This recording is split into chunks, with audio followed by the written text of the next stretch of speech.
ስለሆነ እባካችሁ ሄዳችሁ ቪዲዮም ሰርታችሁ ድምጿን እንስማት እባካ አደራ ስለው ኃላፊነት ወስዶ ነው ሄደው። ስለዚህ ፕሊስ ስትመጣ የምትነግረን ነገር አስገቢው ሲመጣ የሚነግረን ነገር እንደዛ ብለን ሄደ ድምጿን አሰማን ብለናችሁ አደርጋለሁ ኢንሻአላህ ብለን ሄደ ለምን ያንን አላደረክልኝም በተጨማሪ ሲጀመር ከማንም በላይ ኮሚቴ ነው መስማት ያለበት ይሄንን ጉዳይ ቤተሰብ ይሄ ነገር ኢንሻአላህ ትልቅ ደስታው በሰቆቃ ያሉት ቤተሰብ እንጂኮ ኤምባሲው አይደለም አይደል እንዲህ አይነት ትልቅ ደስታ መጥቶ ቤተሰብ አልሰማሁም ሚልበት ደረጃ ላይ how can እንዴት ይሆናልስ ይሄ ቤተሰብ እንዴ ይሄ እኮ ትልቅ ተስፋ ይሄ ጥያቄ ሲነሳ ነው ወይ ትላንት ያንቺ ቤት ሲነሳ ነው ወይ እንኳን ደስ አላችሁ ስሚመጣው why እኔ በውስጥ ስንት ጊዜ አልጠየቅኳችሁም ወይ ኮሚቴውን አልጠየቅኩ አንተን አልጠየቅኩም ወይ ስንት ጊዜ አልደወልኩም ወይ እባካችሁ መረጃ ብዬ ለኮሚቴው አላፊ ስንት ድምጽ ለአቶ ጀማል አላኩም ወይ ይሄኛው ተወርቀለ ተባለ ስድቦ አልመለሰኝም ወይ ይምጣና አይሻልም መኖሮ ይሻላል አለበዛ ምንም ዋናው እሱ ስለሆነ መመለስ ያለበት ይምጣ ይግባ ያሁን አሪፍ ጥያቄ ነው ያነሳህለትና ኖሮ ሞር ይሻላል ምክንያቱም አለበዛ ምላሽ ከሌለው ከንቱ ነው የሚሆነው እና እንዲገባ አድርጊው ሀው እኮ እየጠበቅን ነው እኔ ኮሜንቱ ላይ ያፈጣጥኩት እኮ የሱን ኮሜንት እየፈለኩ ነው ለምን አዲስ አካውንት ስለሆነ የከፈተው ለዚህ ጉዳይ ምላሽ ለመስጠት ነው ቲክቶክ በመጀመሪያው ቢሆን ይግባ እኮ በመጀመሪያው ቮይስ አድርጌለታለሁ በመጀመሪያው ግባ ቪዲዮ ማብራት አይጠበቅብክም ሞዴሬተሮች ፕሊዝ ክብሪት መስዬ እየጻፈ ነው ኮዱን ፕሊዝ ኢንቫይት አድርጉት 3 ቁጥር እያጻፈ ነው አስገብ ኢንቫይት አድርጉት ባይ ዘ ዌይ እኛ ይሄንን ድምጽ ለህዝብ ይዞት የመጣ ሙባረክ ሙሰማ ነው እንጂ አቡ አሚራ እንደነገረን ህይወቱ አደጋ ላይ እንደሆነ የሰማው የዛሬ 2 ወር ነው እናም ግን 2 ወር ሆኖት ግን አቡ አሚራ ሚዲያ ላይ ይዞት አልወጣም በውስጥ ለኮሚቴ ነበር ሲያሳውቅ የነበረው እና ሙባረክ ትናንትና ይሄንን ሰቆቃ ሲሰማ ይዞት መጥቶ ኔጋ ህዝብ በመስማቱ ነው ዛሬ መልካም የምስራች ይመጣልን ከኢድ በኋላ ልትፈታ እንደሆነ ያው ምንም አይነት ማስረጃ ባይኖረንም አለውኝ ይሄንን መልካም ዜና ይሰማነው ሀቢባ እንትን በይ ዋትስአፕ እስኪ መልእክት አስቀምጫለሁ እሺ አለውኝ ሀይባ መጥቻለሁ በድምጽ ገባል ችግር የለም እሺ አቡ አፍናን እናመሰግናለን በጣም ተስፍዬ አሁን ጥያቄህን ገብቷል አሁን መጠየቅ ትችላለህ ቴንክ ዩ አፍናን ወንድሜ ይሄ ጉዳይ የዛሬ 2 ወር ተነስቶ ሚዲያ ላይ መተህ ነበር አይደል ያወራንበትን ታስታውሳለህ አይደል ስለዚህ ጉዳይ በዚህ ጉዳይ እዛን ጊዜ ስናወራ ምንድነው እሱ እስኪ ፍርድ ቤት ያለውን ነገር ንገሩን ማስረጃ አሁን እንፈልጋለን ብለን ስንነግራችሁ ለማንም እንዳትሰጡ ብላችሁ የላካችሁልን ዶክመንት አለ አይደለ ይሄ በህግ የተያዘ ነው ተብሎ ኮፒውን የላክልን አለ አንተ 10 ምናምን ገጽ አካባቢ ማብራሪያ ማለት ነው የወንጀሉ ምናምን የተፈጸመበት ምናምን ብለ ይላክልን እና 13 ዓመት ከሞላት በኋላ እንደምትወጣ ማለት ነው እሱ ከ13 ዓመት በኋላ ትወጣለች የሚል ነገር እንትን አልከን በዛ ጊዜ ምን አልኩህ እኔ ላይቭ ላይ እባካችሁ በህይወት መኖሯን እርግጠኛ ስላልሆንኩኝ እኔ እርግጠኛ ስላልሆነ ይሄ ህዝብ ድምጿን መስማት ስለምንፈልግ እባክህ ከኮሚቴው አስተባብረህም ቢሆን ሄዳችሁ የሆነ ቪዲዮም ሰርታችሁን መግባት የሚችለው ሰው ድምጿን አሰምቶ ያለችበትን ሁኔታ ንገረን ስል ኢንሻአላህ ባላ ፍቃድ እንግዲህ አማክራቸው ሄደን እናያታለን ብለኸኝ ነበር አይደል አብያለ ይሄንን ያልኩ 1 ወር 2 ወር ነው ይሄንን ጉዳይ ደግሞ አሁን ደስታውን ይዘህልኝ እንኳን ደስ ያላችሁ ስትለንና ስትመጣ ቤተሰቦቿ ማወቅ የለባቸውም ወይ እዚህ ጋር እንደምንከታተል ሰዎችስ እኛ ይሄንን ነገር የሰማኸው አንተ ዛሬ ነው ንገር ተብለህ ነው ኤምባሲው እየነገረህ ያለውና መተያ ያስተላለፍክልን አንተም እየሰማኸው ዛሬ ነው ለምንድነው ወይ ለኮሚቴ ወይ ለቤተሰብ ለሚመለከተው ጉዳይ ይሄንን ጉዳይ መናገር አሁን መናገር የተፈለገው ትላንት ጉዳዩ ተነሳ ዛሬ ላይ እንኳን ደስ ያላችሁ ይሄንን ንገር ተባለ የተባለው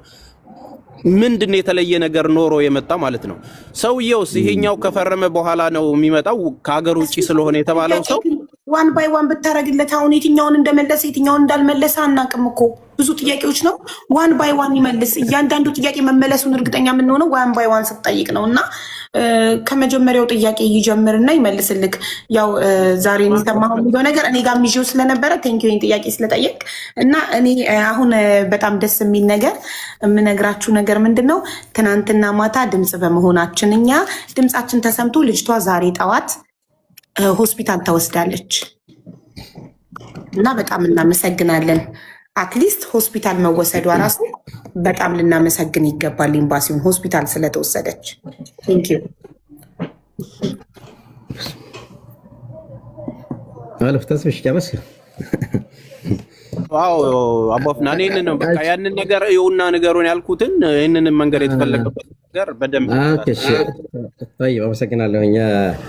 በነገራችን ላይ ሁሉም ነገር 2 ወር እየጠበቅን ነበረ። የዛን ጊዜ መታመመኑ አእምሮዋ መነካቷን ለእናትና ለአባቷ ከሰሙ የበለጠ ይረበሻሉ።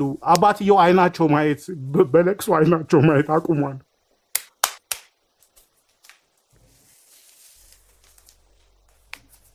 ሁላችሁም አልቃሽ አትሁኑ።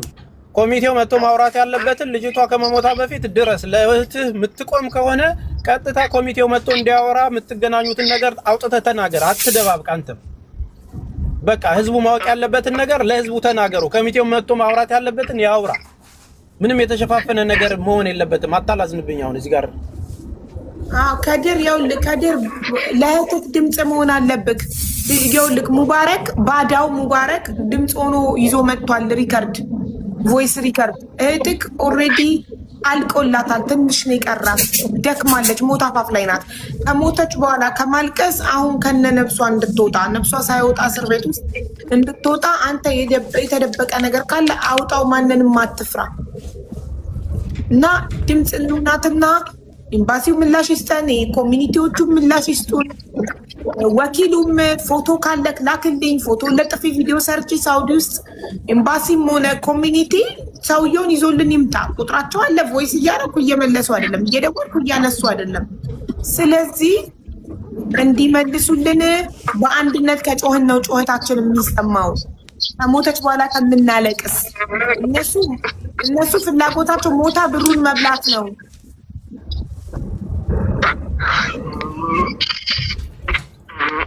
ከድር እየሰማ ነው።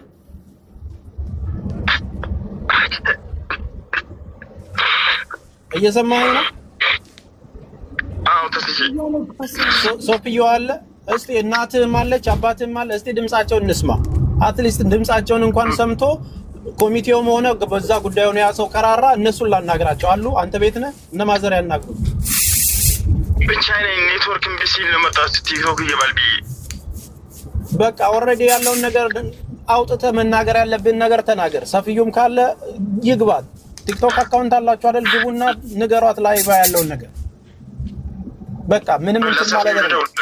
በቃ እንደዛ ደውልለትና ትደርሳለች ብዬ ነበር አይደለ እንዴ? አንተ ከቤተሰቧ በላይ አንተ ሙባረክ እኮ መረጃ ሰምቶ ነው። አንተ እኮ ነው ሊያንገበግብ የሚገባው እንዴ? ከሙባረክ ነው እንዴ አንተ መረጃ የምትጠይቀው?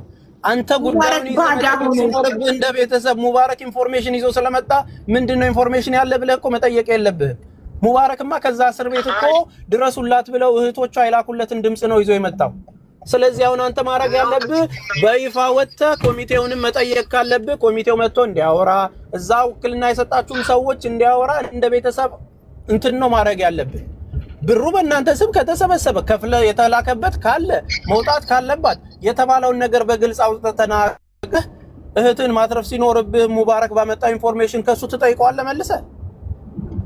አሁን ሙባረክ የለገረ ነገር ምንድነው? ወይ ተከስቷል ሞትን እየመረጠኝ ስለሆነ ድረሱላት የሚል ድምጽ መጥቷል። ይሄንን የሚመለከተው አካል ደግሞ ውክልና ኤምባሲ ሁሉም ታሳሪ እዛ ፊሊፒኒ ምን ኤምባሲዎቻቸው በየወሩ እየጎበኟቸው ደህንነታቸውን ቼክ እያደረጉላቸው ስንት ጊዜ ቀራቸው እያሉ ቼክ እያደረጉላቸው ምግብ ይበላሉ፣ ጤነኛ ናቸው፣ ምንም አልተደረጉም፣ ሕክምና ይሰጣቸዋል የሚለውን ቼክ እያደረጉላቸው።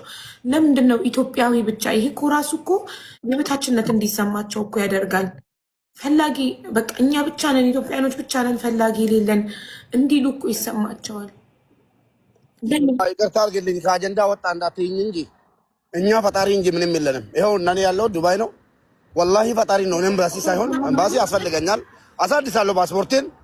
ከፈለጉ ያሳድሱልኝ፣ ከፈለጉ ያሳድሱልኝ። ፈጣሪም ብቻ ነው ያለን እኛ ኢትዮጵያዊ ስንባል ማለት ነው። ለምን በይኝ ኤምባሲ አሁን እንደዚህ አይነት ነገር ሲሰማ እኮ አቅም የማጣት ጉዳይ እንጂ ወላሂ ለአዚም እኔ እንደዚህ ያደርጋለሁ ወሬ ብቻ አያስፈልግም። ገባሽ? ባወራም አቅም አጣን እንጂ ማለት ነው። ራሳችንን ጠልተናል። በቃ ሴቶች እንደዚህ ተበታትነው ጠያቂ አይ ህጉ የውልክ ሙባረክ ይሄ የአቅም ጉዳይ ሳይሆን የልብ ጉዳይ ነው። ልብ ነው የሚያስፈልገው ጥሩ ልብ እንጂ ህጉ እንኳን ባያስገድዳቸው ህጉ አያስገድደንም ሄደን እስር ቤት ቪዚት እንድናደርግ እንኳን ቢሉ ማለት ነው ችግር የለውም። የህግ ጉዳይም አይደለም የጥሩ ልብ ጉዳይ ነው። አንድ ሰው ሀገሩን ወዳድ ከሆነ ህዝቡን ይወዳል፣ ዜጋውን ይወዳል አይደል? እነሱ የተሻለ ቦታ ላይ ነው ያሉት፣ የተሻለ ፖዚሽን ላይ ነው። ጥሩ ስራ ነው የሚሰሩት፣ ጥሩ ቤት ነው የሚኖሩት፣ ጥሩ መኪና ነው የሚነዱት፣ ጥሩ ምግብ ነው የሚበሉት። እዛ ጋር ኢትዮጵያዊ ዜጋቸው እስር ቤት ውስጥ ሄደው ጎብኝተው ከፈጣሪም ጽድቅ ያገኛሉ። ይሄ የደሞዝ ጉዳይ የስራ ጉዳይ ሳይሆን ሄደው ምክንያቱም ማንኛውም ሰው ዝም ብሎ ሄደው መጎብኘት አይችልም። እኛ ከመሬት ተነስተን ዝም ብለን ሄደን እስር ቤት መጎብኘት አንችልም። እነሱ ግን ኤምባሲ ስለሆኑ ፓወር አላቸው፣ አቅም አላቸው። ሄደው በወር አንዴ ባይችሉ በሁለት ወር አንዴ ሄደው ዜጋውን ቢጎበኙ የጎደለውን ነገር ቢነግሩን እኛ አዋተን እንሰጣለን። የሚያስፈልገውን ነገር እስር ቤት ላሉ ወገኖቻችን ከተራቡ የሆነ ነገር ካስፈልጋቸው ለእኛ ቢነግሩን እኛ ሰብስበን እንሰጣለን። ለምን እስር ቤት ውስጥ ማቀው ይሞታሉ? አትሊስት እስር ቤት ውስጥም ቢሆን ደስተኛ ቢሆኑስ? ቤተሰቦቻቸው ጋር ደውለው ስልክ ያስደውሏቸዋል ወይ? ያው እንደነገረችን ሰምታችኋል። መርፌ እንኳን እየተወጉ ያበዱ አሉ፣ የደነዘዙ አሉ። ትንሽ ካስቸገረ አንድ ሰው ከረበሸ መርፌ ይወጋል፣ ይደነዝዛል። በጣም ያሳዝናል እውነት እንደዚህ ፈላጊ ማጣት። ሌላ ዜጋ ኤምባሲው እየመጣ ሲጎበኛቸው እነሱ እንዴት ነው የሚሰማቸው? አስባችሁታል?